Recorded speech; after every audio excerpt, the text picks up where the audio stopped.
Welcome, everyone. Hi, Lamar. Hello. Good evening. Good evening, everybody. Hello, hello. Hi, everybody. Hello. Toby, Hey, Lamar. how's it going? Pretty good. How are you doing? Good.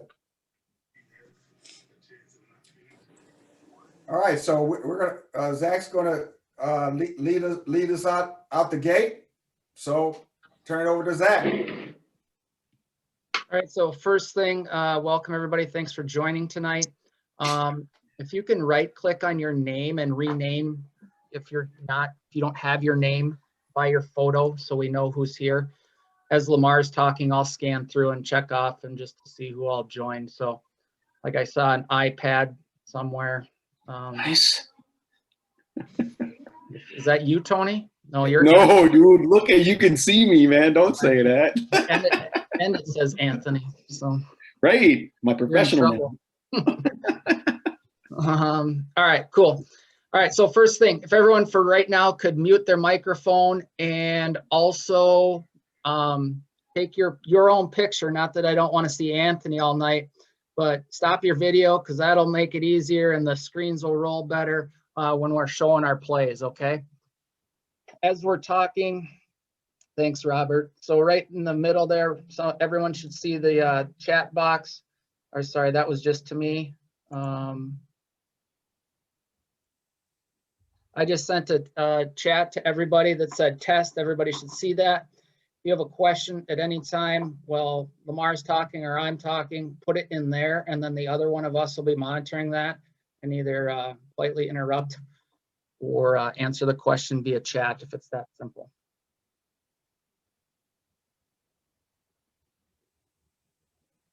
All right, Lamar, go ahead and put the PowerPoint up, please.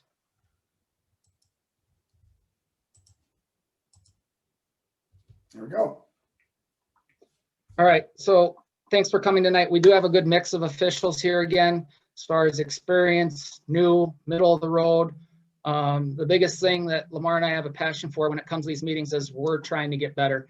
I know I've talked to people that have been my mentors, and I've told them how much my game has improved as an official because of being involved in these types of meetings and helping newer officials and just always be willing to learn. So I know personally, even though Lamar and I are leading this meeting tonight, we're going to gain things from this meeting. We're going to evolve our game and our skill set as an official. So thank you very much for coming. We appreciate you putting the time in. Last thing is we'll try and wrap up in a couple hours, if not before. We have probably about 10 plays to go out, points of emphasis we're going to go through. And I'm going to show you a few things in ref view and arbiter. So actually, Lamar, if you can give me back the control quick. There you go, sir.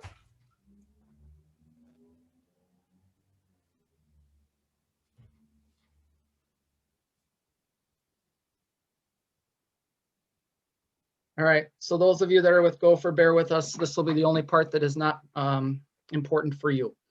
So this is ref view. This is my personal page. Just a reminder, have all your information in here. Please make sure you put a photo of yourself. Deontay, I know I saw you on the call. That's the first time I've seen your face. Welcome, glad to get you on the court this year. It's important for us as assigners that you have all your information, including a photo in here. If you go to the schedule tab, just to give you an example of what things are starting to look like. So one of the benefits of using ref view is it's tied to our school. So all the schools control the games. Once the school's entered in, Pete and I see it, we assign it. Red here signifies games that have been canceled. A lot of schools have just went with the postponement and then they'll reschedule them. Technically right now, these games in gray are still on, even though we know that this week, I mean, who knows when we're actually going to start, but Pete and I will be sending out reminders to schools to make sure they update their schedules in our school. And then the My Availability tab, again, very simple. If you are not available for a date, say it's March 1st, click the date March 1st, and then you got to make sure you hit this add to list button. That's the save button.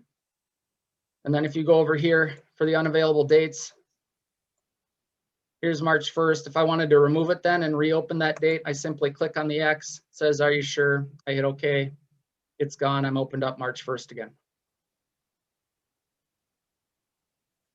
Next thing I'm going to show is Arbiter. So, and this is, I'm trying to show you guys this, as we all need to be better at understanding what tools we have available.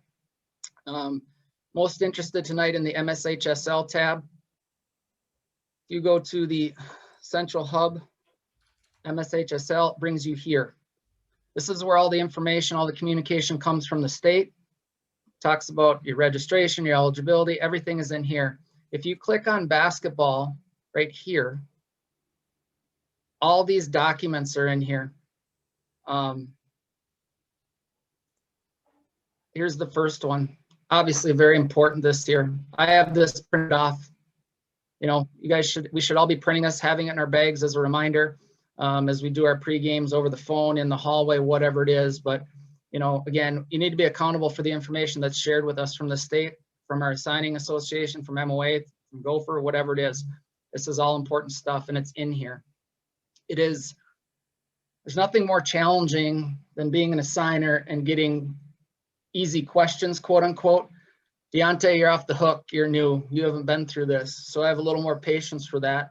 But again, when we had our meeting 2 weeks ago, like the day before, I got a call from a veteran varsity official saying, hey, where are we with registration? What do I need to be doing? And I tried to say in a polite manner, have you read the emails that Pete and I have sent out? You know, try and figure it out on your own first. If it's state high school league related and you're not sure, send an email and ask where to find it. When it comes to eligibility,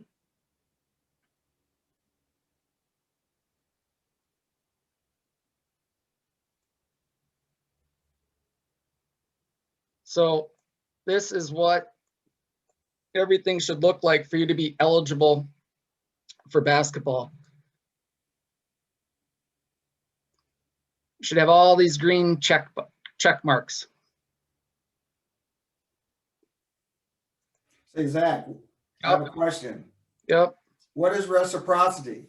Reciprocity is for the people that have to pay $10 and they live in Wisconsin, but because they're certified in Wisconsin, they can officiate regular season contests in Minnesota. So I don't have to worry about that. That is correct. Yep.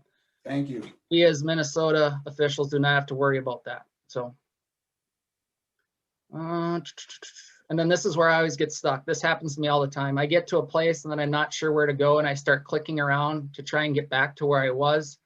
Half the time I go up here and just go back to Central Hub because sometimes the back button doesn't work. And then back to basketball. So a couple other quick things. We'll go over them a little bit tonight, but very important here, restricted arc area mechanics, the rule, the video, all this information's here.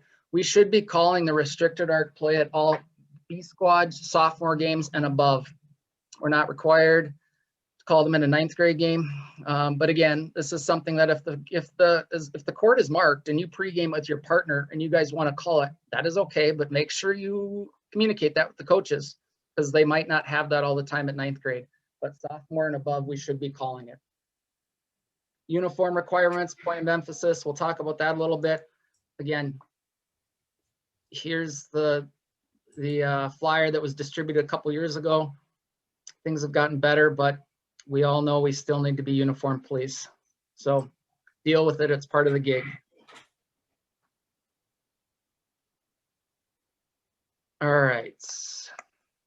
Any questions on any of that stuff? Very good. Lamar, go ahead and go to your second slide.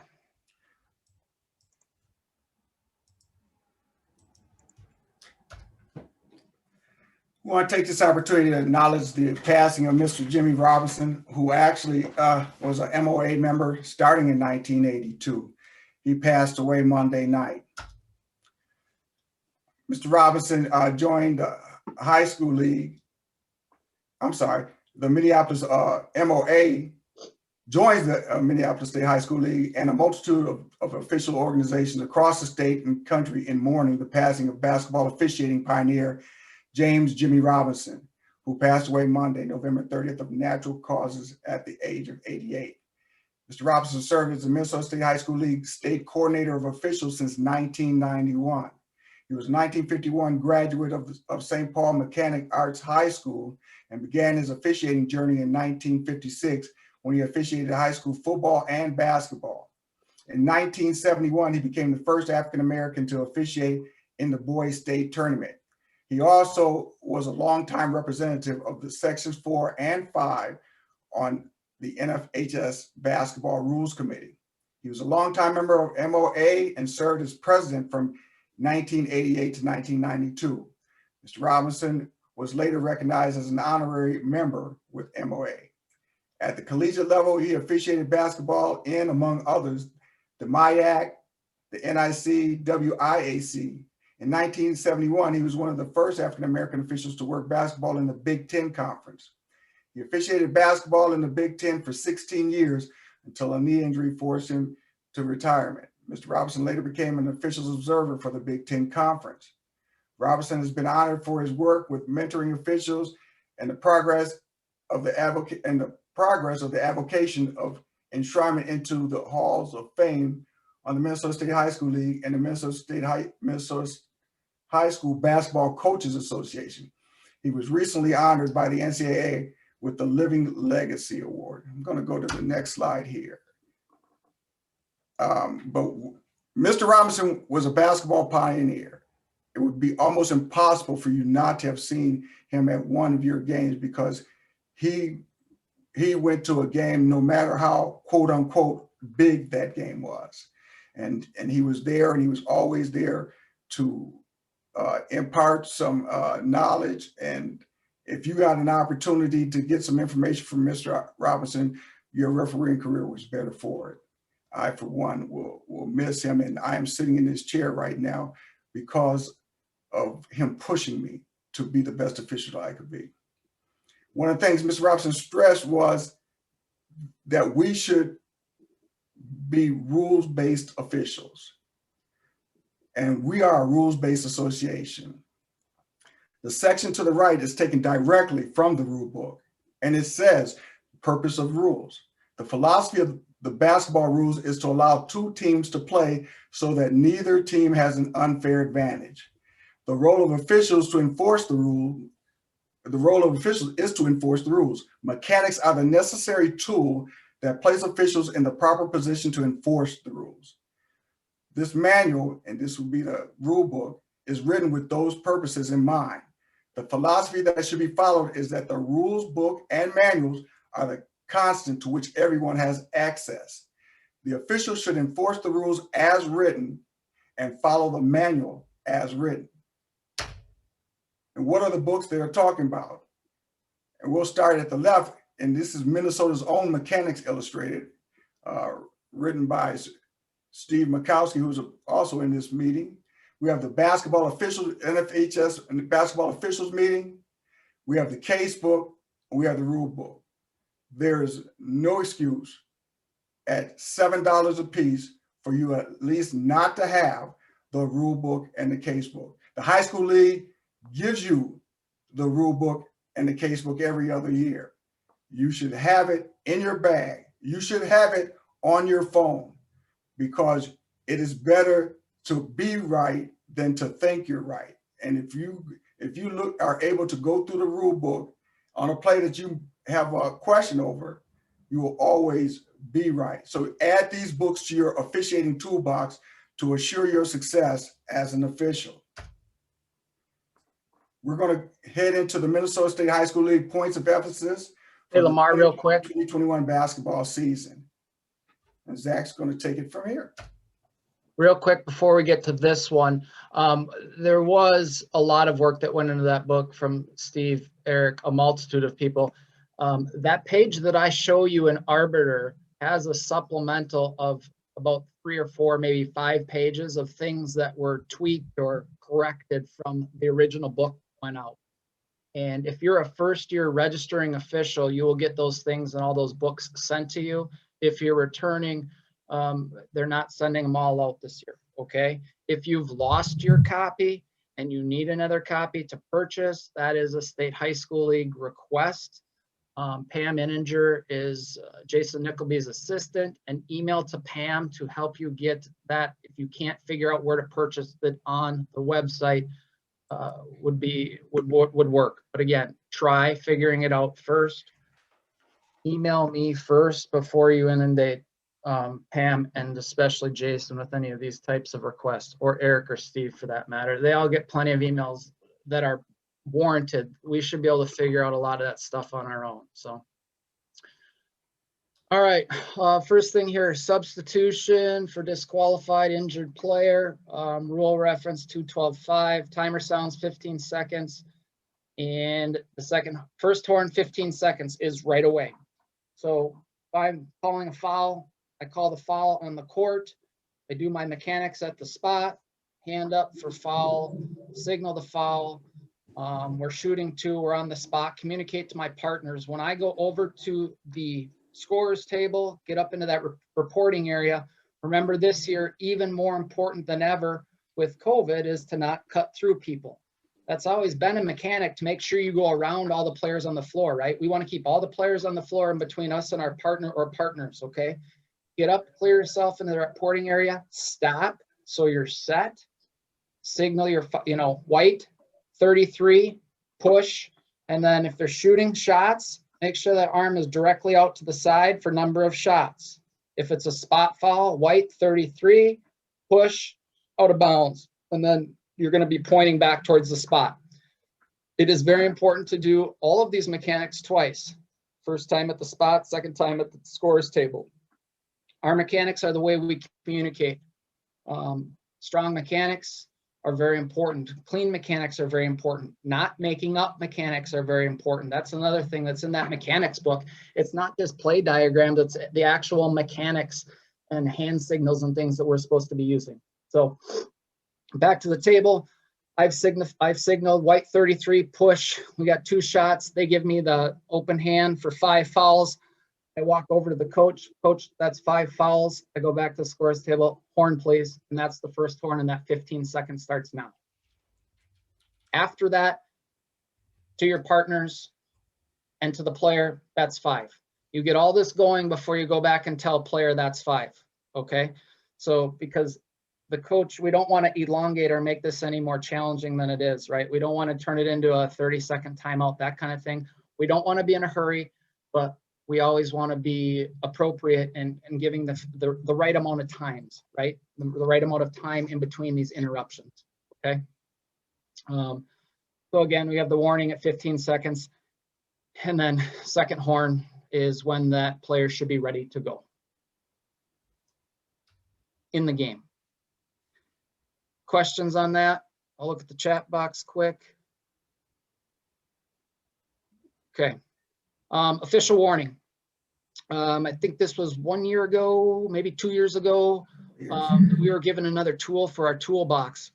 And I can speak from experience on this. This has been very beneficial for me as an official, period. I think when I started out, I was probably a little too quick to the technical tool in my toolbox at times. You have to officiate with confidence, but not arrogance. And I think this tool helps in all of that. If, there's still going to be times where coaches cross the line and they deserve a technical right away. Totally get that. But if it's a borderline or it's something that you feel you need to warn him officially, make sure you slow down if you do this.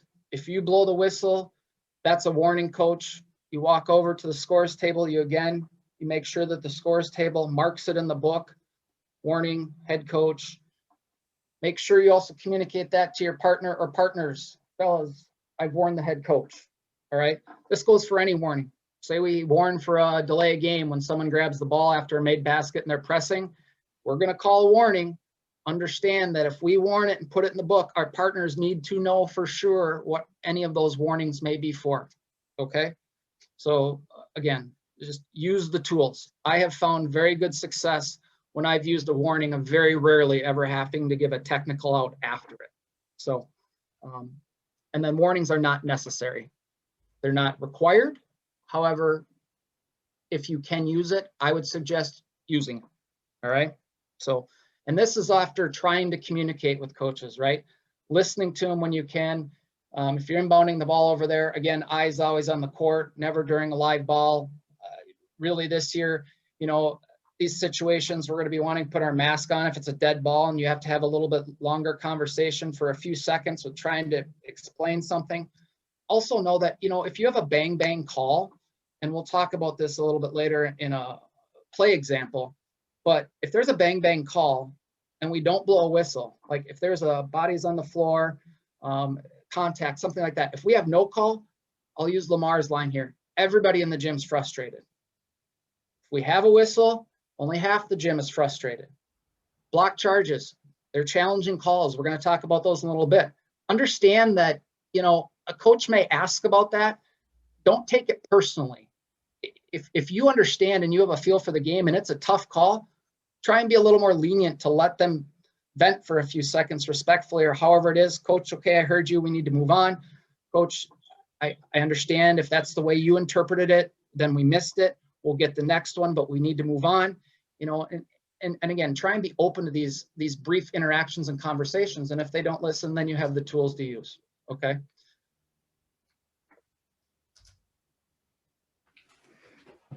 Now we're going to go to our favorite, Yep. block charge. By definition, a blocking foul occurs when a defender illegally impedes his or her opponent to stop him or her from going in that direction. If he or she does not obtain a legal defensive position or legal guarding position and contact occurs, it is a blocking foul. Here are the basics.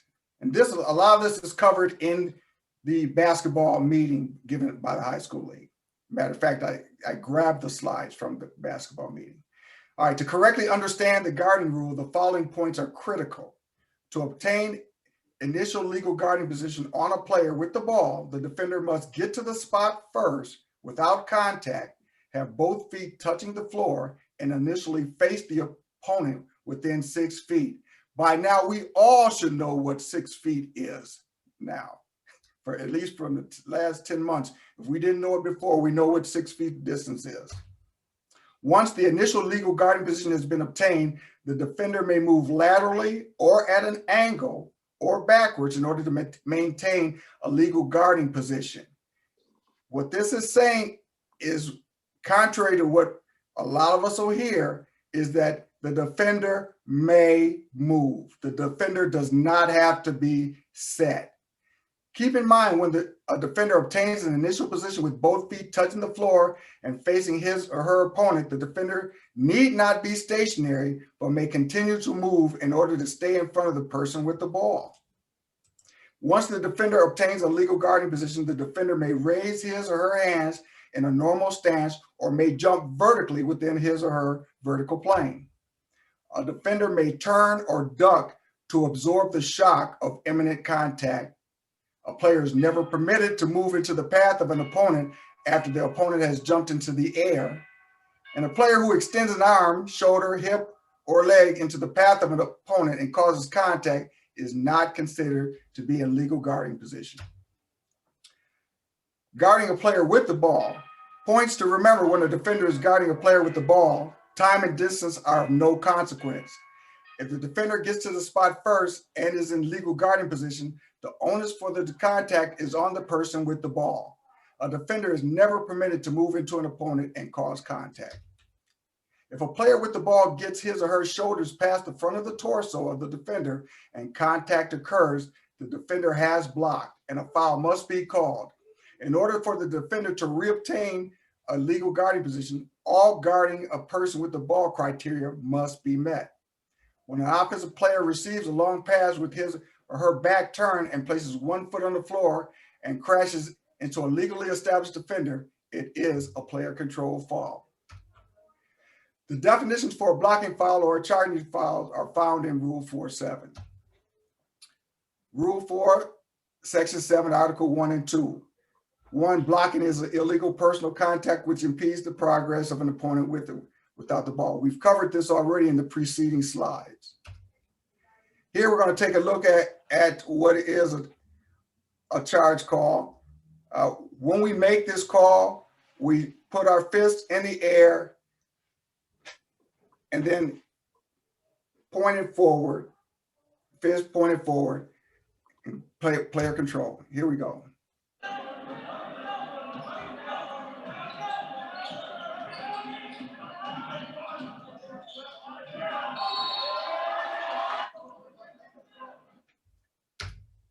Play it, Lamar, play it a couple times. And then wait before we go into this palming carrying, please. All right, so now, just a minute. Play it one more time. More time for the road. Pause it for a second, please. All right, so this is a 3-person mechanic example, right? So let's just talk about all the little things that go along with these plays when we have the opportunity to. So first off, C, official nearest, the near side of the court, decent position, right? Eyes, he's got nothing competitive. It looks like he may have 2 players here to his left, but the defense is sagging off. So this is whereas the C. Now, the trail up here, you know, the trail has a lot going on. The trail has a possible screen on the ball carrier, and now he has the offensive player clearly passing the primary defender and starting to the hoop, right? So this secondary type defender play, especially when we get into restricted arc, that lead is got to be very strong with that restricted arc play. And understanding if that defender got there in a legal guarding position. Again, legal guarding position, right? That's the most important piece. As this screen happens up high and the guy rolls, now the C can then also getting a good clear look across the lane. C, you want to be patient. This is lead's first crack here. Things you got to pregame always, but you know, C, this is something where, again, if this play happened, and we'll talk about this a little bit later, but if this type of play happens and for whatever reason, the lead doesn't have a whistle, the C, this is one that you want to come get, okay? And the last thing I want to say about this is that the trail up here near half court, when this player starts to make a move down and you know that the half court line is not threatened, we want you to move down, step down with the play, all right? What happens if you stay right here and all of a sudden this guy stops and pops from 3-point line? Can you see his toes? I mean, you gotta, once that defender is beaten, you gotta step down with the play to make sure you keep angles so you're not seeing asses and elbows, right? Okay, go ahead, Lamar. And we're not worried about the trail getting beat because as they keep saying, every year we get older. And every year the kids stay 15 to 18 years old. So they're going to beat us down the court. What we want to make sure is we get open looks in the half court. This is where the majority of the plays are going to happen, is in the front court. They're not going to happen in transition. So we want to get down. We want the trail to be down probably a couple of steps down further, and the C could probably get just a little lower, just free throw line extended, because we want to be able to look between the players. And actually the lead could actually move out just a little further to the left, just so we can get a better look at the play. But we still managed to get the right call on this play.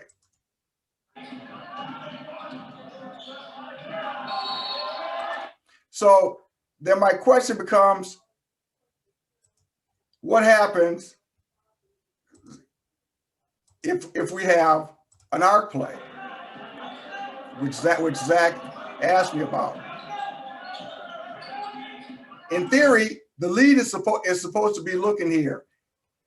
If the C can see that this secondary defender has his feet in the restricted arc, then we are able to come in, blow our whistle, and just come in and tell and we should have pre-gamed this, tell our partner we have some new information and make sure that we can tell him that number 45 black, and I'm just guessing here, feet was in the restricted area, because I'm sure the lead, all he knows is the foul is on the offensive player. So that's the only number he has. So we have to make sure, not only tell him that it was the black player in the restricted area, make sure we have the number of the player that's actually in the restricted area.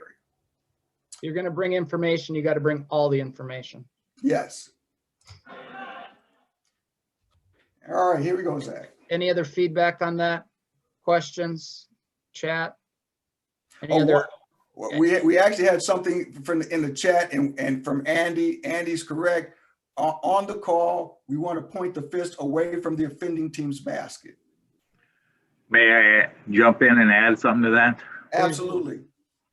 The league's philosophy on all those pass and crash situations that you guys have so eloquently discussed here. The bottom line is that has to have a whistle that you had said before. If we don't have a whistle in that situation, our entire program falls apart. I do not care if we are wrong. It's a 50-50 call anyway, correct? Correct. Let's put it on somebody. We cannot pass on that call. Make sure we have one. And in that play, that was an outstanding position on that, and in that video there. I would have also liked to have seen the lead not run away from that play. Stay there. If we got bodies on the floor, we want to stay there. That's our slowdown. Go through your entire sequence, point where you want it and everything else, then depart. Thank you, Steve. Any other comments? Joe? Yeah, so this is the new long switch, right, that we started last year. Not reading the whole comment, that's what I'm assuming it is. Reporting mechanic, now the lead comes to the table and the C replaces him as the neutral. Actually, no, and this should be the lead coming all the way back because he's replaced. So with Lamar, or with the lead calling this, the lead actually becomes the new lead on the other end.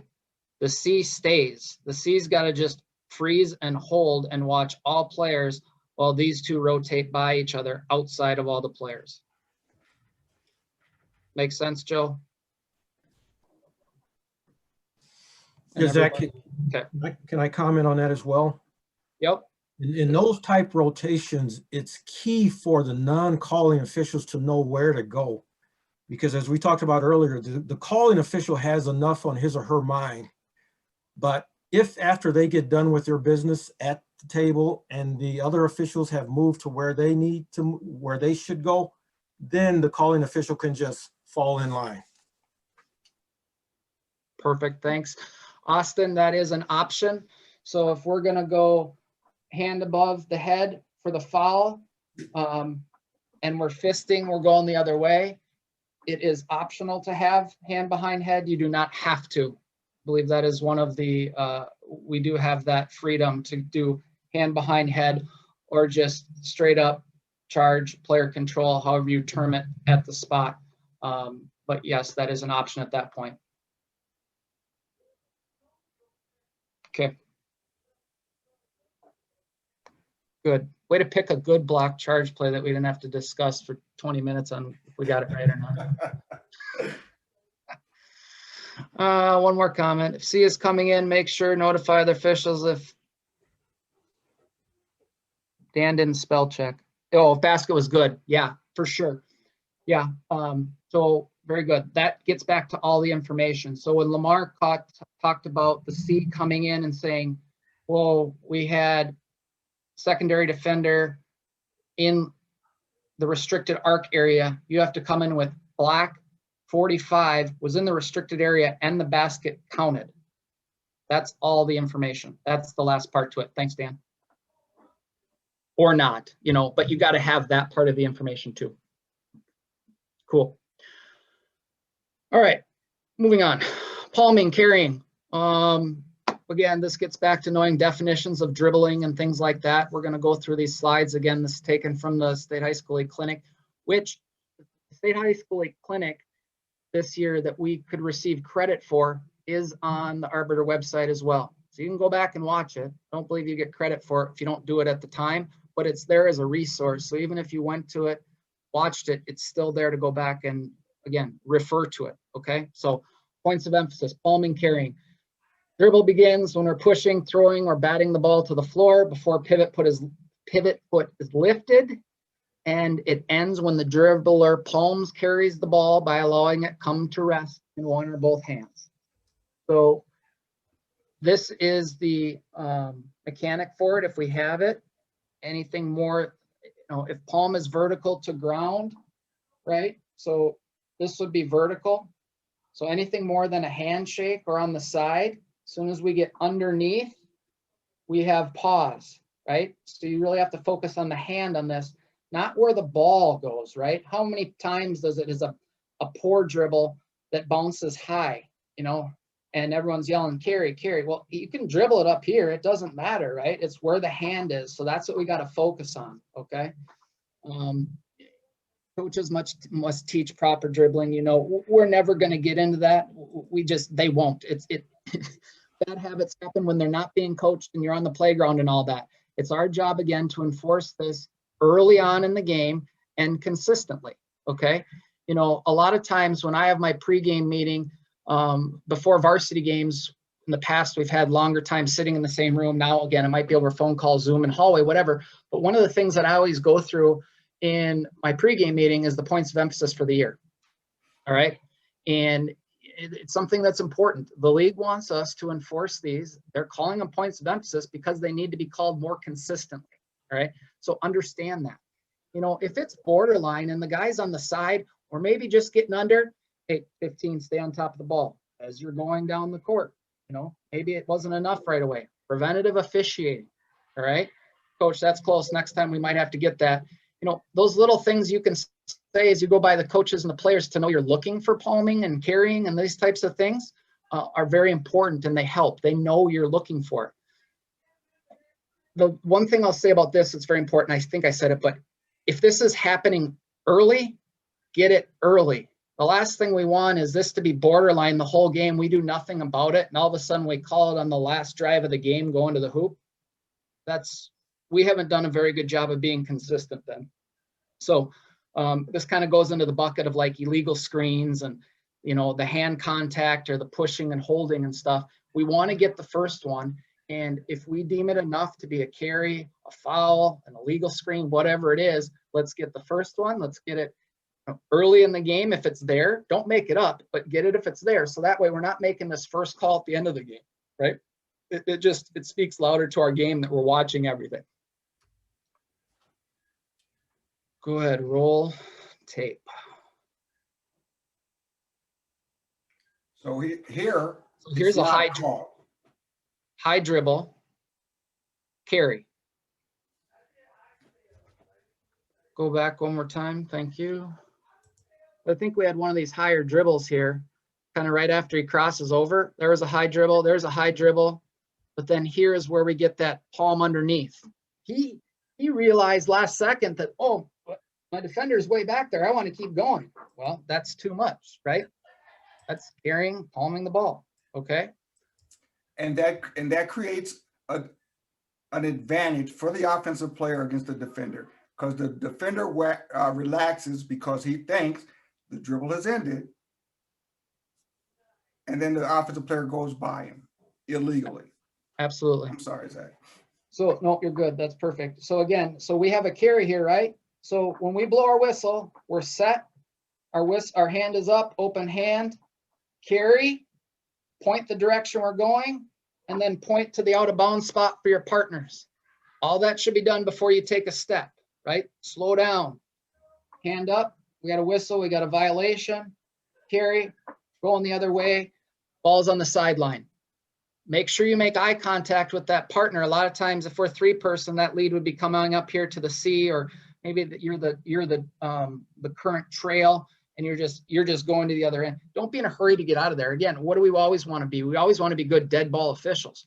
And so if you're not in a hurry getting out of there, that just helps that.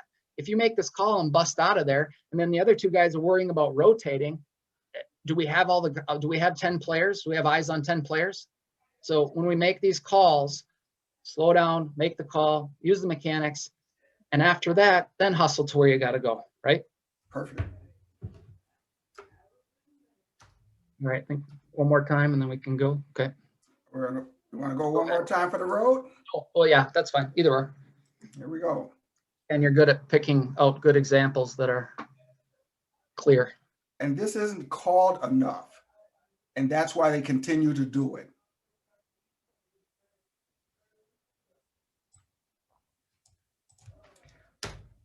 All right, so our next point of emphasis is intentional fouls and flagrant fouls. 419.3, an intentional foul is a personal or technical foul that may or may not be premeditated and is not based solely on the severity of the act. 419.4 is a flagrant foul may be of violent or excessive nature, or a technical non-contact foul which displays unacceptable contact. So they're different.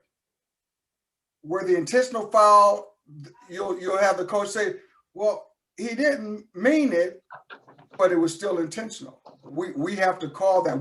We have to call that in the first 5 minutes of the first half or the last 20 seconds of the second half.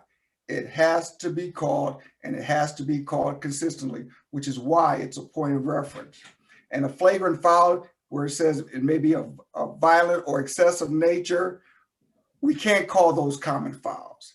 If we see somebody push a player two hands in the back on a layup or on a jump shot and call that a common foul, that is not rule-based officiating. We must call those. And if that's a secondary area for you and you see that, and you see that your partner called that as a common foul, come and give your partner some additional information and we can upgrade that. This basically just tells us the same thing. It says there's a concern, there's a lack of enforcement of intentional fouls. Strategic fouling has become a part of the end of games, and officials need to understand the differences between common fouls, intentional fouls, and flagrant fouls, and have the conviction to make the correct call. It is also critical for officials to call the first foul, which will prevent the game from becoming more physical. We have a perfect example, I believe, of calling an intentional foul. It happened in the quarterfinal in the girls' state tournament last year, and the official called it right away. The coach, who I like, lost her mind, and the reason she lost her mind is because it isn't called consistently during the regular season. You'll even hear the announcer say that it is the correct call. Season 19 wins in the following year, 24 last season, now 27 this year. Tigers with the basketball, and Paige Kinseth is getting dragged from behind by Molly Lenz. It'll be an intentional foul. Ellen Weesey is beside herself in front of the Eden Prairie bench. I don't think she could see from behind that Molly Lenz just straight up grabbed the jersey of Paige Kinseth. She had two fistfuls of uniform. So let's go back and take a look at this. This is an intentional foul. The only thing here is, could we have maybe called the bump earlier? Last season, now 20. Oops. As she's catching the ball. On the catch. Yeah. That's the only thing. But since we didn't, and he may not have seen that. 18 wins in the following year, 24 last season, now 27 this year. Right here, there is no way that number 15 is making a legal play on the ball. Any illegal contact in this play is an intentional foul. It has to be called. It has to be called in the second game of the season, and it has to be called in the last game of the season. And she's actually pulling her jersey. This is an intentional foul. The other thing I want to add to this too, from this also needs to be called at 9th grade and sophomore and JV. Like, this is where it starts. And I know, because I can speak from experience of still working plenty of less than varsity games, and you put yourself in different situations.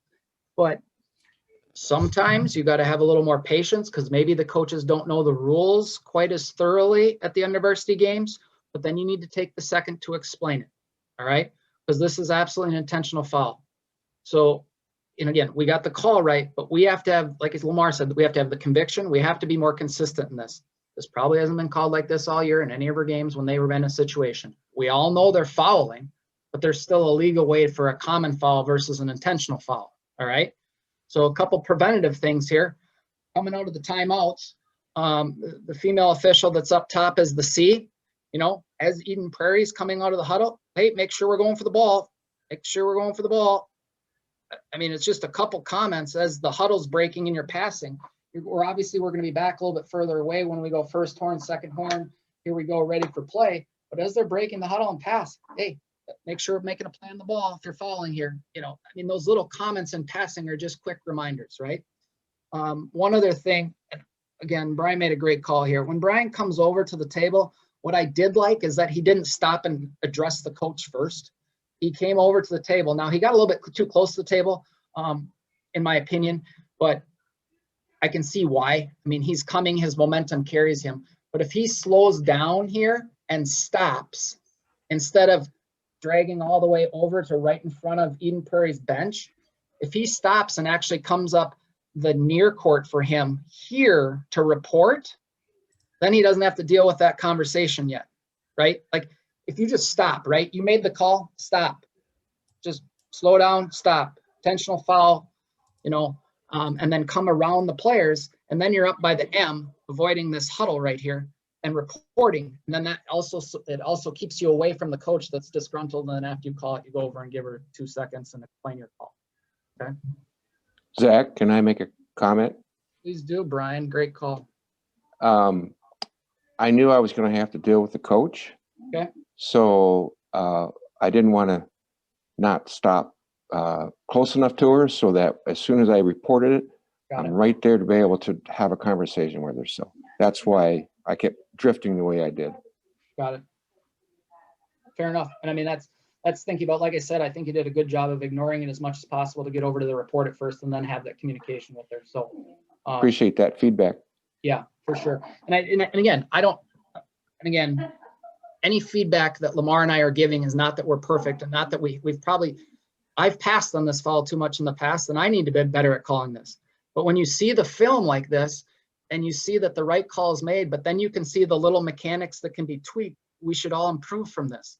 If we stop in the backcourt at the foul, go around the players, come up to that half court line, just get away from the players to the reporting area, and you're nowhere near. You can let her yell, right? The other thing is the female official that goes down to the baseline here, you know, this is where you want to be a good partner, all right? We all see this happening. We all should know this, that our partner made a good call. Coach, he'll come over and explain to you, just relax, stay here in the box, just kind of, you know, the little talking off the ledge, because the last thing you want is a coach in this type of situation coming way out of the coach's box and doing more that we have to do something about. So just, hey, Brian will be over here in a second. I understand. Just stay over here, you know, kind of pass that off, just preventative officiating. So I was at this game. I actually emailed Brian and told him I thought it was a great call after this. But what I want to talk about is the reason that we don't make this call and that we just call it a common foul is because we say we want the players to actually make the decision on who wins or loses, who decides the game. It was actually an email by Jason last year that says, if there's contact that rises to a level of a foul, then the player decides the game.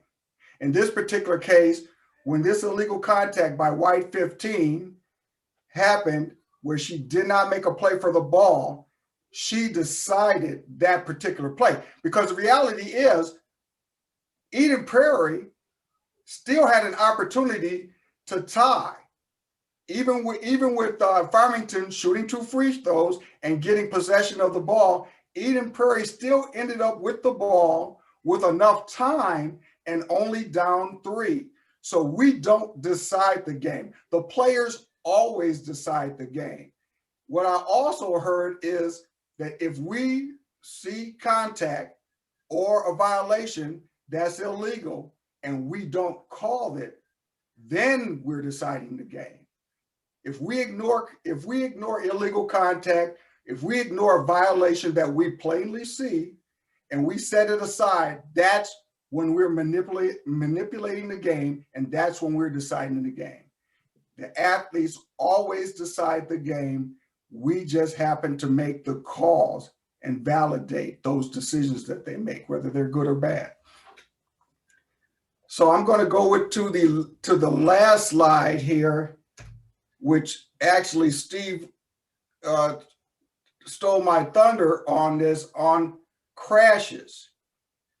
Here's a play where initially we have the trail, we have the lead who's wide, and we have the seed moving down, and we're going to have a play here in which there's going to be a crash. And initially in this primary area, there wasn't a whistle. We had to have a whistle on this play. And take a look.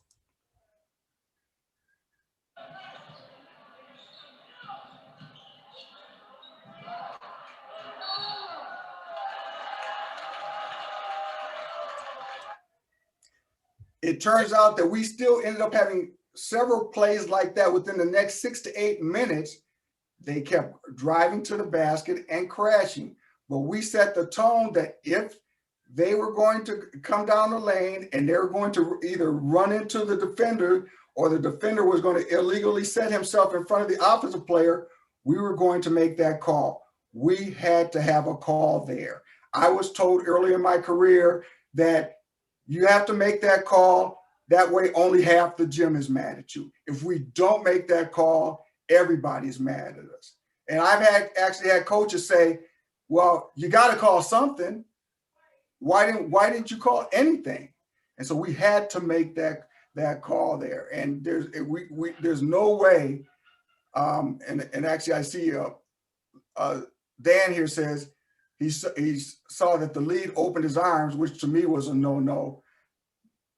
Which this is what Dan is saying. I saw the lead open his arms, which was telling me he had nothing, which told me I had to have something. That open arms is not a mechanic, that's A. But the fact is, if we look at this play from the beginning, look at where he's looking. He's too close into the lane, and he's looking at the dribbler. He cannot see a secondary defender slide in here at all. He should have been about where the T is, where he can see the play. The trail has this play in the corner where we're starting, and he could have easily received it if he was at the T or the I, and he would have seen the secondary defender slide in there. Go back all the way to the beginning. And as you talked about the leads mechanic, look at the trail right now. What are we? I don't think that's where we want to be. Can he see any contact in front? Is he looking at asses and elbows? You know, I mean, name on the back. You're a step behind and out wide, too far into the court here, right? And then he starts drifting in more. And so in a way, he's not watching this play go to the corner. He doesn't have an angle. Like he misses, he's not able to see this screen because he's not out wide enough. He should be over by the bench here, by the P and ponies. I think that's ponies, right? The black P over here on the white line. And if you work down there, you can see things more. And then that leads to the next play. When the ball's kicked to the corner, that's yours until it gets into the lane, right? So you see the initial drive. And at that point, then the lead knows that he's got to pick up restricted arc, anything underneath secondary defender. The other thing is I think the lead should be a little bit deeper, probably a little bit too close to the out of bounds line, right? If you get off Stillwater, be off the red and white Stillwater on this play. And I think that you're going to have a better, bigger view of everything to see it, okay? The other thing, be careful when you're on the baseline of closing your shoulders off, right? Try and stay open to the play and just step down and step out. Because when you do this, and then if something changes on you, now all of a sudden you're spinning here. So stay open to the play you're officiating. So what do we see right here if we're looking here, as Zach says? We have three players in this area. We're actually trusting to see this, but this basically is his primary area. And because his shoulders is turned to the right, he cannot see what's going on in his primary area. To me, that's a competitive matchup, middle of the lane, white 34 and black. Lead needs to be on that in the lane, period. And if you're on that, then you have secondary, you see the secondary defender. So if you're watching your primary here, that'll lead you to this crash. Now, mind you, when this whistle was blown, the Mountain View coach never said a word. He never said, "Why did you call that?" Robert said, good patience. I agree. So this is in Lead's primary, right? Lamar said that he saw hands go up. We got to have something. He came and got it. I agree, Robert. Good patience with that. And if you look at the corner, I'm sorry, Zach, if you look at the corner, it's 17-11. The game just started. That was my last point. Okay. So, and it's on top of that, Lamar, but that's absolutely it. This is why you have to have a pregame. This is why you have to be mentally prepared to officiate. We all have day jobs. We all have other jobs. I get it. That's why I go through a pregame with points of emphasis and run down things. Again, you have to be ready to make the call right away because it can set the tone for the whole game. The other thing I want to add, if we're varsity officials and we get to work a 3-person JV game, you need to make the same calls in the JV game and be ready to officiate at the beginning of the game too. Don't pass on stuff because you want to get the varsity game started and, we're going to officiate the game by the rule book, make the same calls that you would, okay? And this has to get called right here at every level, all right?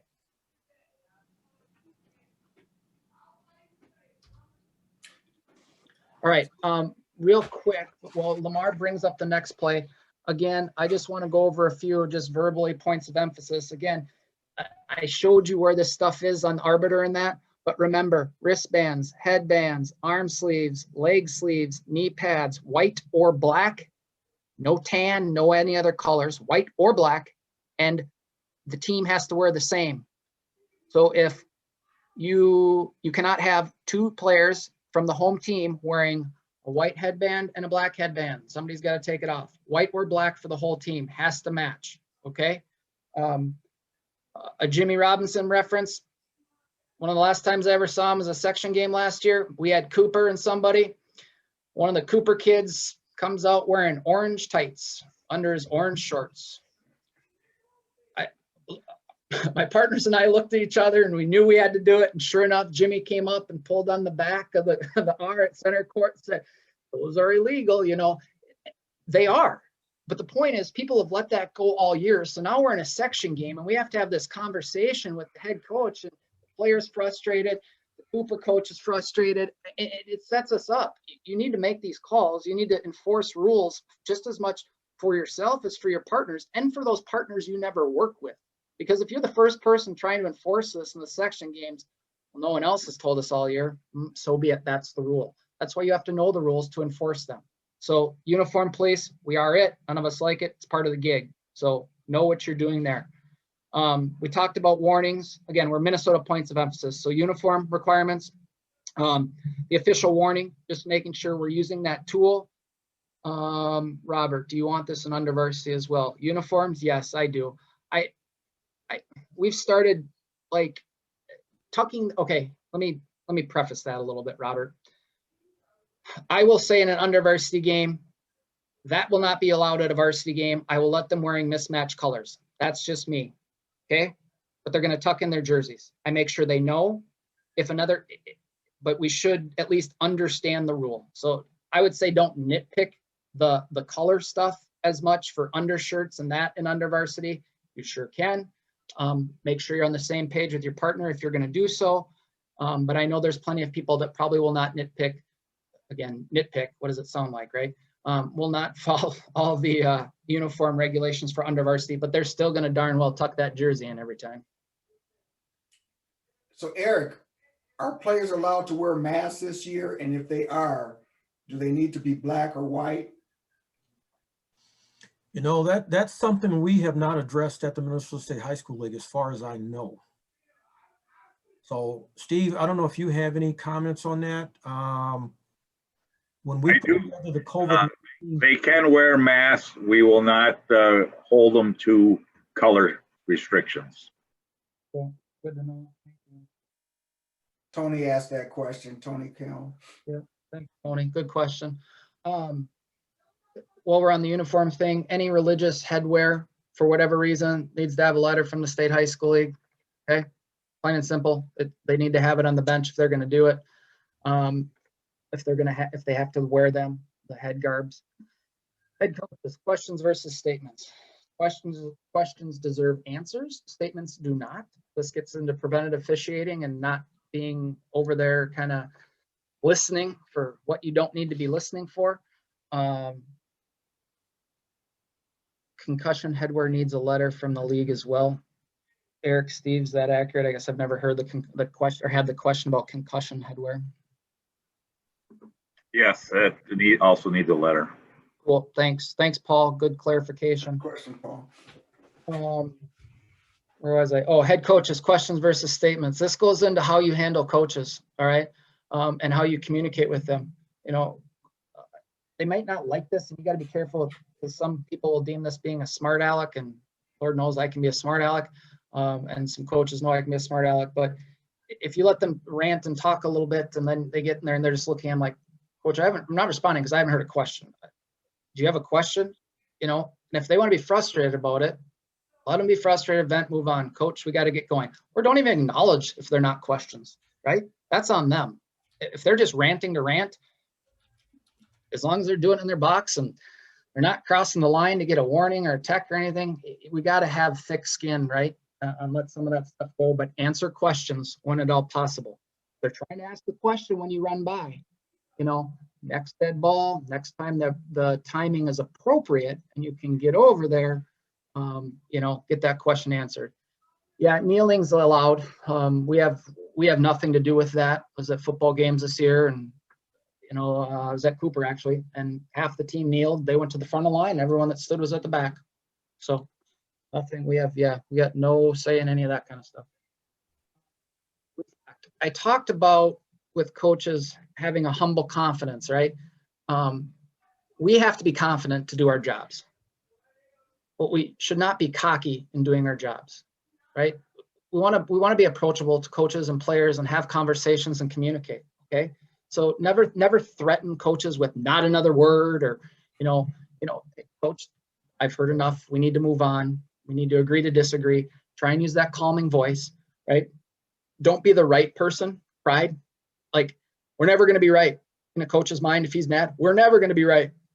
So don't be that person that always has to get the last word in. Again, I'll raise my hand. I need to work on that. Just walk away, explain it, rule, move on. Okay. But don't have that pride in you that has to get the last word in. All you can do is explain it. If they choose to not listen, that's their doing. And again, as long as they are in their box and they're not going too far, you know, give them some latitude with that. So never use "it's not my call," ever. There's no reason to it. Shouldn't even be in our vocabularies. If you did not see it, coach, I did not see that play. As soon as Brian's over here, you know, we got to trust Brian. Brian was in that area. That's Brian's call. I didn't have a good look at it. It's not that I didn't see it. You know, I'm sure he'll communicate with you when he can. Ask him that question next time over. It's not my call. Okay. Because if you saw it to say it's not my call and Grandma could see it in the 10th row, it's your call. Those are the things we need to get, right? So coaches box and assistant coaches. Again, points of emphasis. How you enforce them, be consistent, but be respectful, okay? This is usually a point in my coaches meeting. The head coaches, the coaches box are marked. That's all you gotta say. Okay, coaches box are marked right there, right? Also, coach, communicate with me as much as you want. We'll communicate with you as much as we can. This year it's going to be one official with the 2 head coaches, but I don't want to listen to 5 different voices from your assistant coaches. That gets us nowhere. Don't let it happen. You know, if there's assistant coaches that are talking too much, nip that in the butt right away. Hey, coach, can you please filter your questions through you to me? Because if I have 3 people yelling, then I don't know whose questions I should be listening for, and to communicate with you and who wants a timeout and all that kind of stuff. It's hard enough trying to decipher timeout at different times. Okay. So, you know, again, even at under varsity, I really think it's a good idea to have a 1-minute pregame meeting with the coaches. Coach, is everyone properly and legally equipped? Okay. We're going to communicate with you. We're going to hustle for you. Please communicate with us. Any questions on rules? I mean, just something quick, just to introduce yourself in that manner, to open that door for communication. All right. Hey, Zach, quick question. When it comes to the COVID guidelines, Yep. when it comes to mask wearing on the sidelines at coaches and et cetera, are we going to have to enforce proper mask wearing? That's not ours to enforce. Okay. We are required, and okay, so here, actually, it's a good question. It leads into this. Even walking onto the field for football this fall, wear your mask. I don't care that we're outside. You know, when we walk into school, think about it this way. You want to be the person that it gets traced back, that was the person that brought it in and give someone COVID or something. We just don't know. Wear a mask, lead by example. Wear a mask when you step in foot of that building. Wear your mask the whole time you're in that building. You wear your mask for pregame. You wear your mask at pregame coaches meetings. You social distance when we're officiating, which a lot of those are regular mechanics. Stay away from players, have a big view. You know, put your mask on at timeouts, put your mask on at halftime. Any longer, you know, dead ball situation where you may have to explain yourself or have a conversation, please put your mask on. Okay, so go above and beyond with that and follow those procedures. We all want to be out there reffing just as much as they want to be out there playing. So let's not be a part of any problems that are out there. Okay. Zach, also on the mask stuff, you can have the site coordinator go over and ask and have them address the issue. But at the end of it, if they don't do it, that needs to be filed with the league immediately. The league will take care of that from that point. We are not going to give out a technical foul on any mask stuff this year. So do the job you can. We're in charge of so many other things. We're not going to take the mask thing under our belt. So thank you. Yep. Thanks, Steve. All right. I think that covers so all we got left now, we got a number of other plays to go through. Any questions of anything that we've talked about so far that we haven't answered? Neck gaiter, pull-up scarf. Yeah, it is, Chris. I wore a gaiter for football.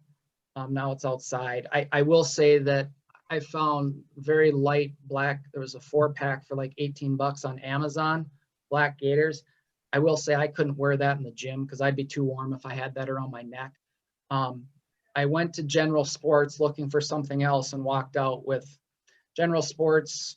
Of course, Mr. Velik's good at making money. So he's got a black mask with a little MSHSL emblem on it. Pretty sharp looking mask, actually. A very cooling material. So I did get one of those because I'm going to use that for basketball. $8. So. Actually, I got 2 of those. All right, play on. All right.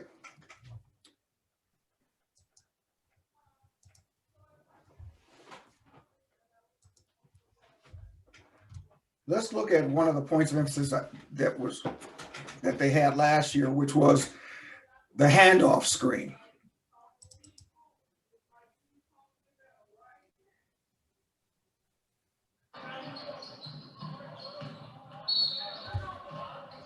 Now, let's see, can we see that again?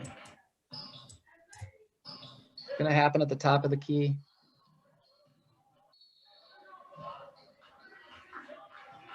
Now, can everyone see that? If we look, actually, I can bring it back here. And we'll see him dribble. And then we've got contact there with the defender.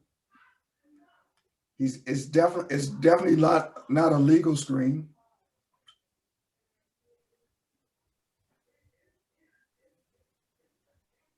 And I waited, processed it, and called it because and Andy who was right here didn't say I did a bad job, so I figured it wasn't a legal screen here.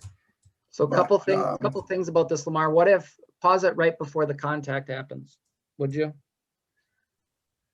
So we're right there. Just stop it right there. So this guy kicks it out to the outside the 3-point line. What if the guy just stops right here? What do we think? Okay, right? I mean, he's entitled to that space. Yeah. He doesn't have to turn and screen him per se and set a screen. But if he hands it out and just stops where he is, we're fine.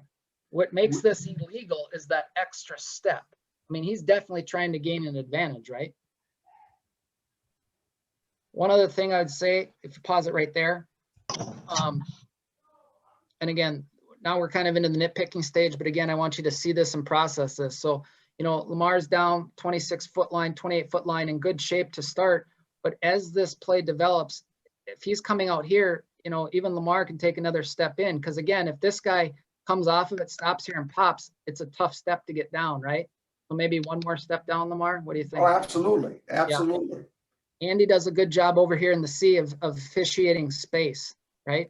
I will say, you know, Andy, I think if you're down 1 or 2 more steps towards the baseline, now you're going to peripherally be able to see this if this gets to be hairy or competitive, and then you're still going to be able to look up to help with this if need be. I think this is the one and only Mr. Griffiths on the baseline. Careful with things far into the lane here, right? You know, Scott and Eric, maybe you can chime in on this, but when I've been told, when I'm the lead, I've been told not to go here simply because this can put your partners in a bad spot of is he flexing or going, you know, rotating. What do you guys think about that? The lead should be not in the paint at all. He's just like a player. He should be standing over there between the E and the D on this play, actually. Yep. Okay. And because where he is right here, he's actually straight lined. He really not a whole heck of a lot of help. Whereas if he's out wider, he has a better shot at this. And then if this player were to continue down the middle of the lane and Mr. Griffiths is out between the E and the D, what is he looking at? He's looking right at the secondary defender in the restricted arc area, and he has a good play or a good sense of how that person got there and that kind of thing.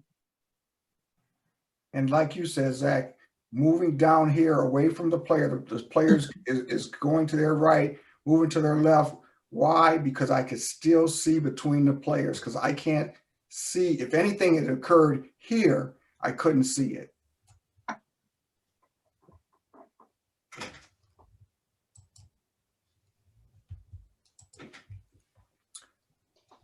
Hey, give me the screen again real quick, would you? Sure.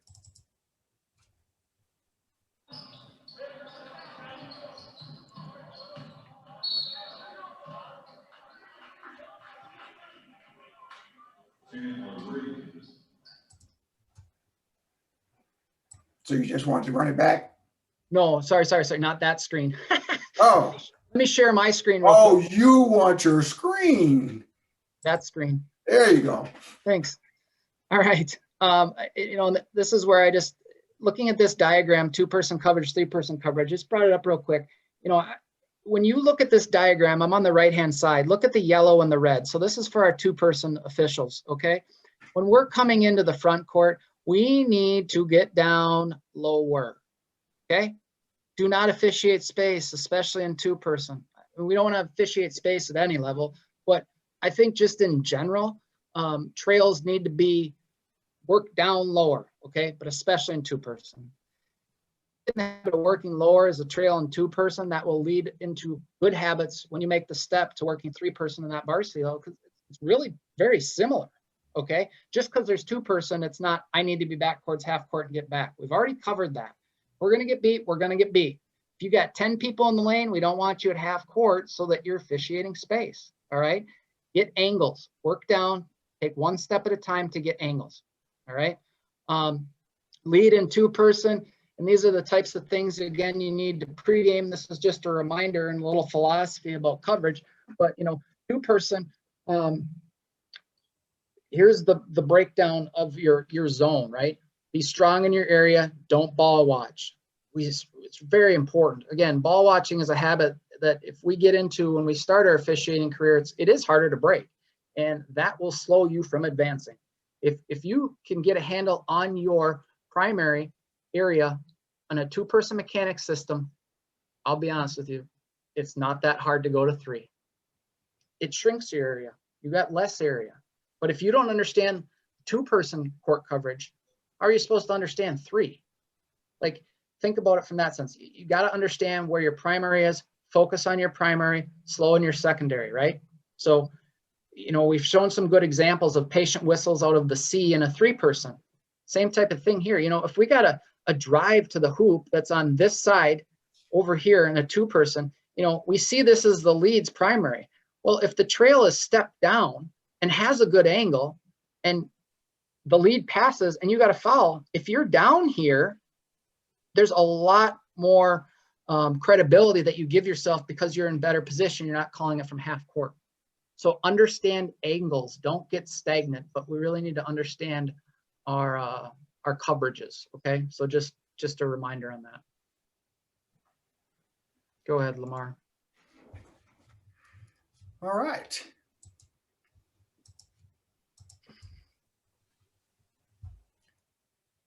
So here's a foul that wasn't called. For those of you that are football officials, see if you could have called this.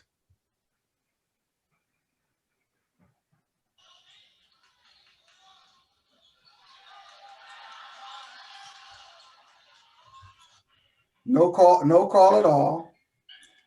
The rule book says everybody's entitled to their space on the floor. But this player has a rolling block, white 11 on the black player, and there was no call. We have to have a whistle on that call. That was an obvious foul that we have to have a whistle on. Just because there's a loose ball or just because someone's diving on the floor does not mean that there's going to be nothing. I was going for the ball. Yeah, okay. You can't go through someone to go get the ball. Just like if a guy's on the floor holding the ball, looking to pass, and he hasn't traveled or anything, or he's got the ball kind of under him. If a guy jumps on his back, get his hands on the ball to try and tie it up, we got to have a foul. Those are how those things escalate, right? Let's talk about that. Zach brings that up. It's on the floor with the ball. You have this white player that jumps on top of it.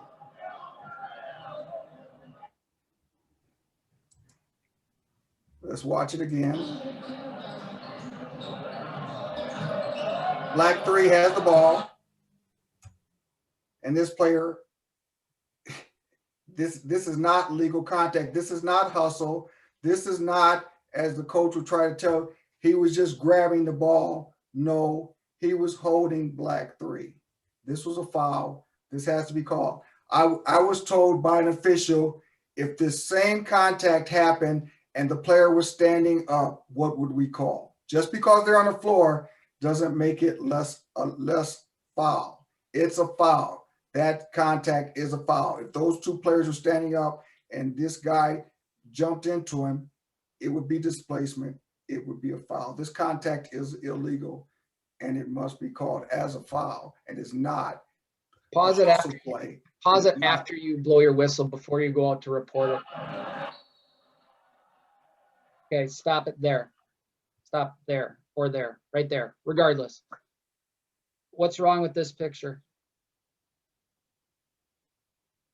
Anybody? Chat or unmute? Throw an idea out there. switch started too soon. I agree. So my point to this off of Paul's comment is we can't all crash. We have to see all the players, correct, Kevin and Paul, right? So whoever this third is coming in probably should stay out a little bit higher to have bigger picture. Like I don't know if I can't count to 9 that quick, but if there is actually 9 players there and this white player at the top, at the free throw line is 10, I understand that, but still, we never want to be that close, all 3 of us. If 1, 2 tops are going in to make sure that doesn't escalate after a jump ball, official 3 has to stay back. If we're in a 2-person game, right? 1 person blows the whistle and has the jump and goes in, don't follow him in. Now we got both eyes and in there, right? And even this year with COVID, understand, use your whistle, use your strong voice, whistle, done, done, done, jump ball, relax, inflict that voice from 6 feet away, right? Correct, John, all players between officials. So just a reminder. And it's easy to explain to the coach. And the coach says he was going for the ball. I said, Coach, I saw a white 15 jump on top of black 3. That's why I called a foul there. I didn't see him going for the ball. See, once you tell them what you see, they can't dispute that. They can say they saw something different. But when you say I saw, then that's your opinion, and your opinion is what matters here, because that's what you're getting paid for, is to make a determination on or make a ruling on a sequence of events. That all the coach will say is, okay, and I've had a coach say, well, I didn't see it that way. I said, I understand that. And then we move on. We don't have an argument. So again, and after Lamar calls this foul and you got a couple people converging, make sure you communicate to your partners before you go report. Partners are partner. White foul, black ball underneath, pointing at the spot, giving the signals. Foul, white push, black ball baseline. If you do the full mechanic that we're supposed to be doing, your partners should see that, right? But if they don't, before you take off, hey, fellas, white ball, black, or white foul push before the jump ball, ball's on baseline for black, just those little verbal communications as you're running by too, to confirm. We're gonna have a couple of more. Let's go with a box out play, the famous box out on the free throws.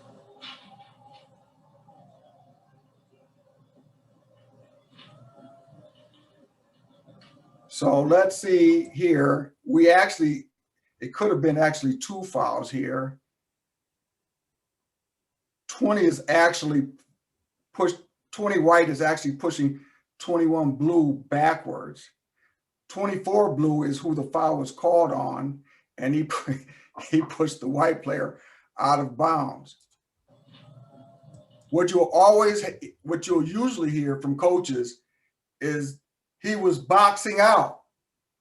And my response to that is that boxes don't move. So he moved him from point A to point B, and that's why we have a foul, coach. Think about what it's called a lot too, blocking out, right? Block out, block out. Blocking out is blocking. Being big, blocking someone from getting the ball, right? And again, we want to make sure we're not hooking, right?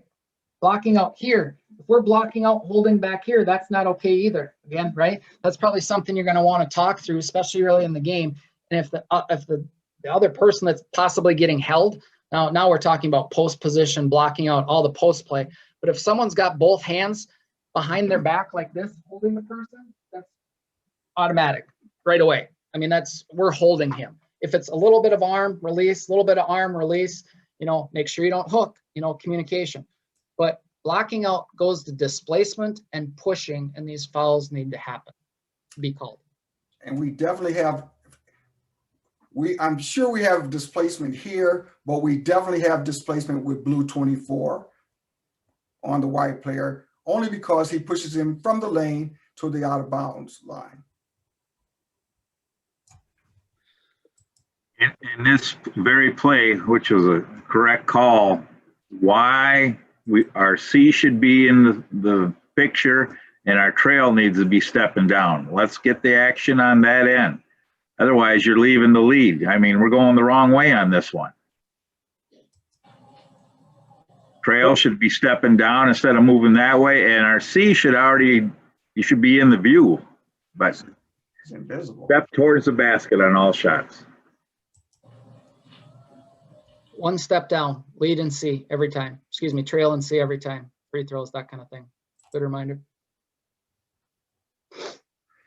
So we're gonna go contact on a shooter.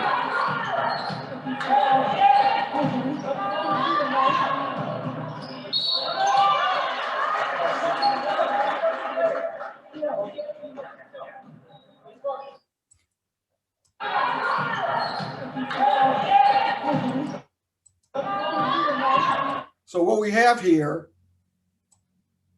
is what they'll always say, I went straight up. But what we see is that the blue player, who's actually in the restricted area when she jumps, ends up being outside the restricted area when she lands.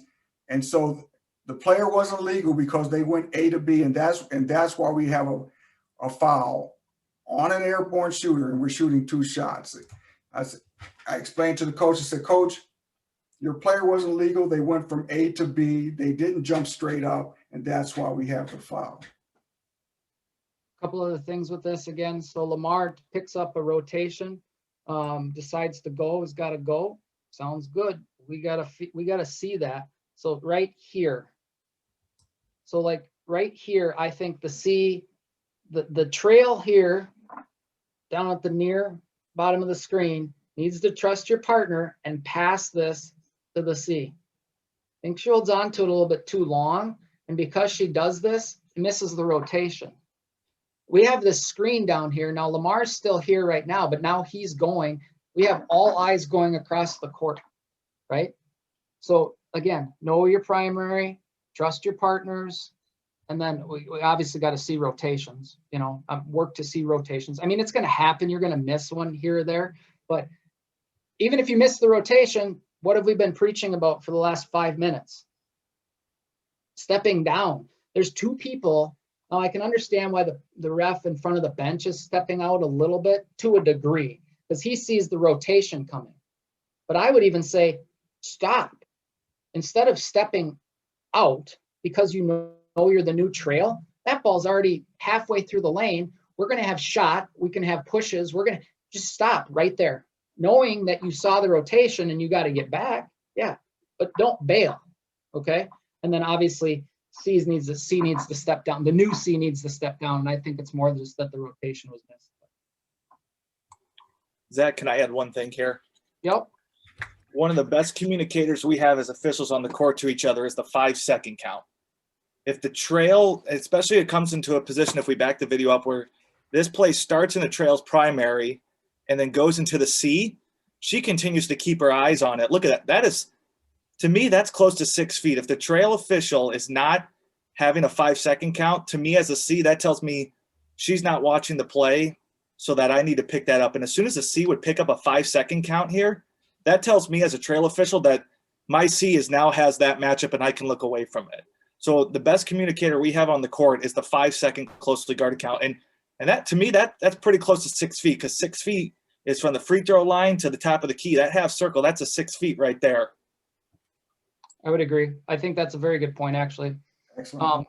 And just remember, that would be the only reason you don't pass that off is if you have a 5-second count, if you're engaged in a 5-second count, right? But as soon as she picks up the ball, then you should be passing it off for sure. Good point. And yeah, James said it's okay to have 2 Cs. Absolutely. Work lower. We want to work lower. We want to officiate players, not space. Thanks, Austin. Thanks, James. All right, one more, Zach. What do you want? Hold on. How was your mechanics after you signaled the foul? Did you slow down? Did you signal everything at the foul? Stopped, push, 2. I mean, literally, if the younger officials or newer officials that are on here, if you can figure that out, and if you can figure that out when you're doing the undervarsity stuff, you're going to be ahead of the game. It's a bad habit. It's a habit now.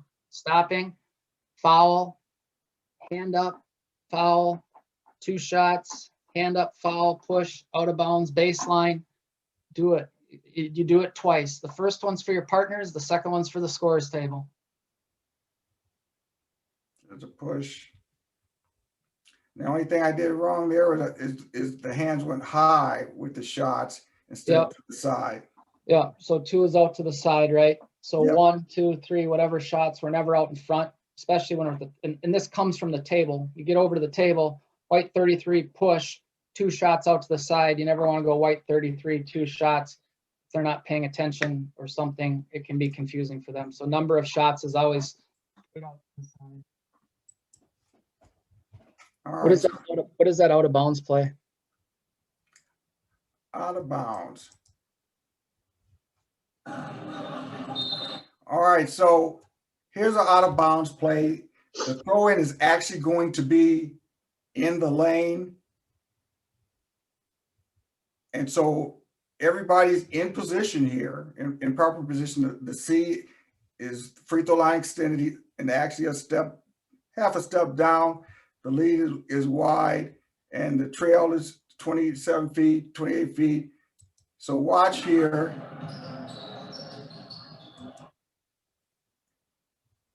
And we actually, because the coach asked me, he didn't see it. But we actually had a push off on the throw in.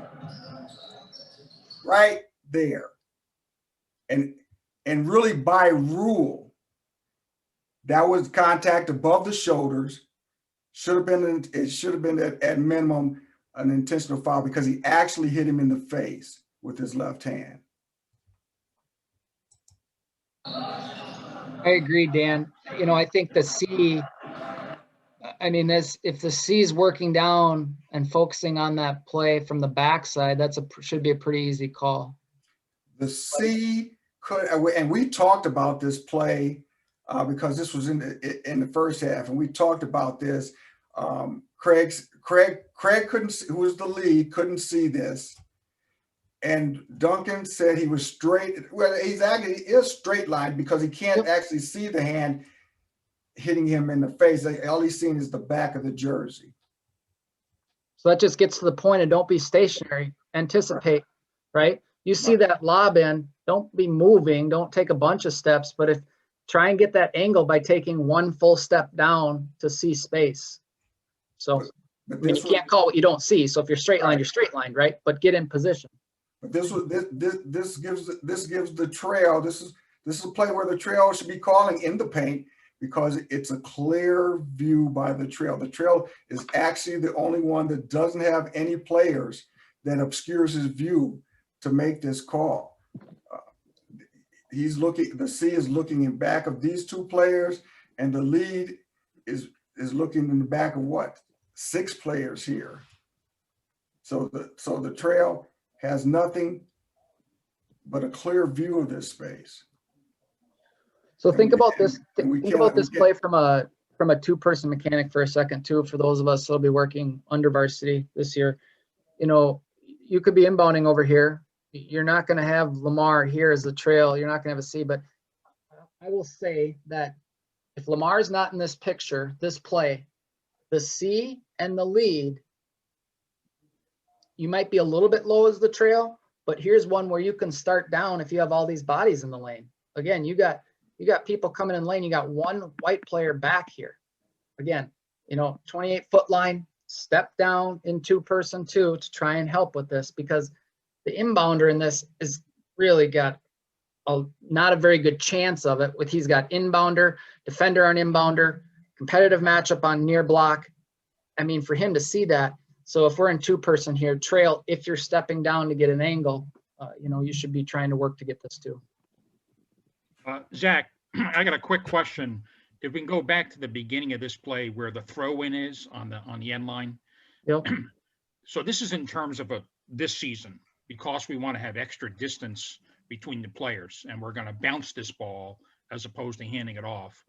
Would we want then the official to be on the inside of this play on that bounce, or bounce it from the sideline and then get moving in towards the I know we can bounce it. I didn't hear that we could go inside. Steve or Eric?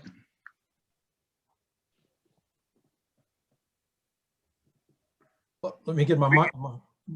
Go ahead, Eric. Yeah, I would say that the official on the baseline here, I would step further toward the sideline and then bounce the ball. I would not go inside in this particular case. So again, use the reference point if we're out inbounding on the front court baseline at the farthest out point, the one wide point, we can be inside for that throw in, correct? Right. Now, if we were taking the ball out beyond the 3-point line there, or extended to the baseline, then I would switch with the player and bounce the ball toward, to the player with me being on the inside of the player. Right. Yeah, that's what I was trying to distinguish. Thank you very much. Yep. And Joe, I would say too, when you think about this, and this is something we'll have to think about. So Joe, to your point, if you're closer to the sideline here, you bounce the ball to the inbounder. I mean, you're going to almost probably, as soon as he releases, you're probably going to want to take one good step down, right? Because you're going to be out wider than normal. And that inbounder is going to vacate, cut, whatever, go somewhere. So just understand that if we're in this situation this year and we're out wider to bounce it in, as soon as that ball's inbounded or passed, we're going to want to step down to get closer to that paint. Yeah, no doubt. I understood that. I was just trying to establish Cool. This year's protocol if there was a change to that approach. Yep. All right. Any other questions, things? I do have the COVID list printed if you want to ask questions. Otherwise, again, like I said, that's on Arbiter. I would suggest printing that. Points of emphasis, anything that we talked about you want to add to, anybody?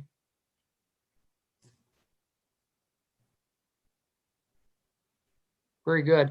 FYI, the next meeting, Lamar and I talked about having one of these meetings every month. So we'll have them. We're going to probably look at the first Wednesday in January, the first Wednesday in February. And then for the next two meetings, hopefully we're going to get back to having coaches present at our meetings. Coach Ware and Coach McKenzie, Lamar and I saw them at Breakdown this fall. Both said that they would love to be a part of one of these meetings. We'll talk about some things outside the rule book that will be good to talk about with the kind of the social injustice things that are going on too, and how it relates to officiating, officials, coaches, and what we have to deal with on a regular basis. So the next one we'll have coaches, next two hopefully. Yeah, no updates, Tony. There's a vote on Thursday, I believe, by the State High School League, which will give some direction to the school. But again, it all kind of goes off what the 4-week pause looks like and if Governor Walz extends or what goes. I will say we have a board meeting this Sunday for MOA.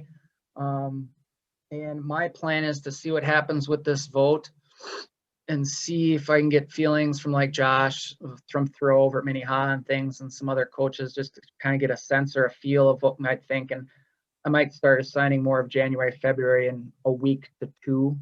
I think Pete will start picking it up here in about that same timeline. So we're really doing the administrative stuff behind the scenes of chasing dues, and we have had a lot of officials opt out. So keep the schedules up to date. There's going to be some people that get shots this year for sure at varsity games for the first time, and that's why we have these meetings. I mean, part of why we have these meetings, because you know the rules, and again, you're primary in a 2-person game, and you never know. Everyone's had a different reason to get their first shot at a 3-person game, but keep the schedules up to date, stay up on the rules, and if you guys want to work, you'll be working plenty. So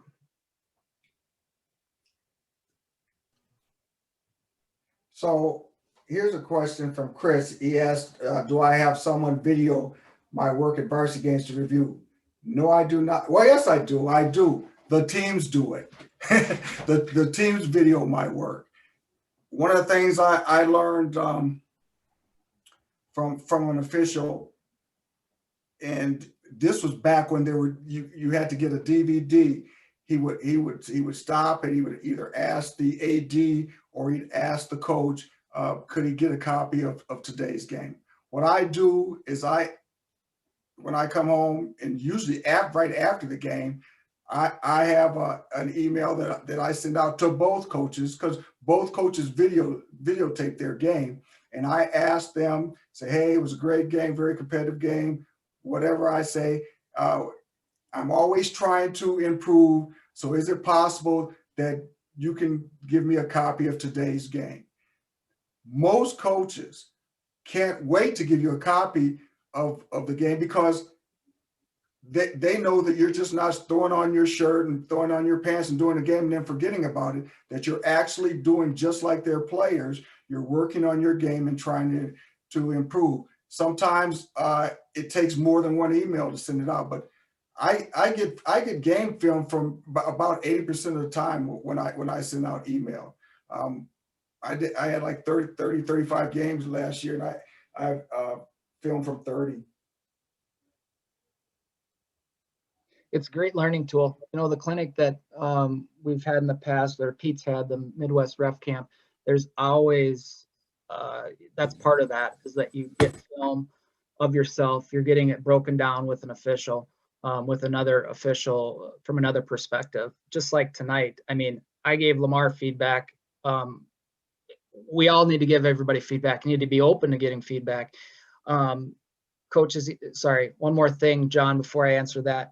You know, if you see, even if you're working a JV game, a lot of times they're taping JV games, you know, sometimes sophomore games. I mean, if you see a video camera up there, again, I would try, you know, before you run off the court, hey, coach, you know, is there any way I can get that, a copy of that film?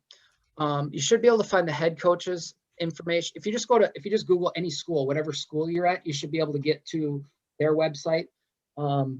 I usually go to the school website to find coaches' names, and they might not have the JV coach or the assistant coach or whatever, but if you email, you know, the varsity coach, or if you exchange emails with the JV coach or whatever and request it, if they have it, you know, they are willing to share it. They appreciate it when we're trying to get better. So I've never had anybody say no. Now, they might forget the first email, like Lamar said, but I've never had anybody say no.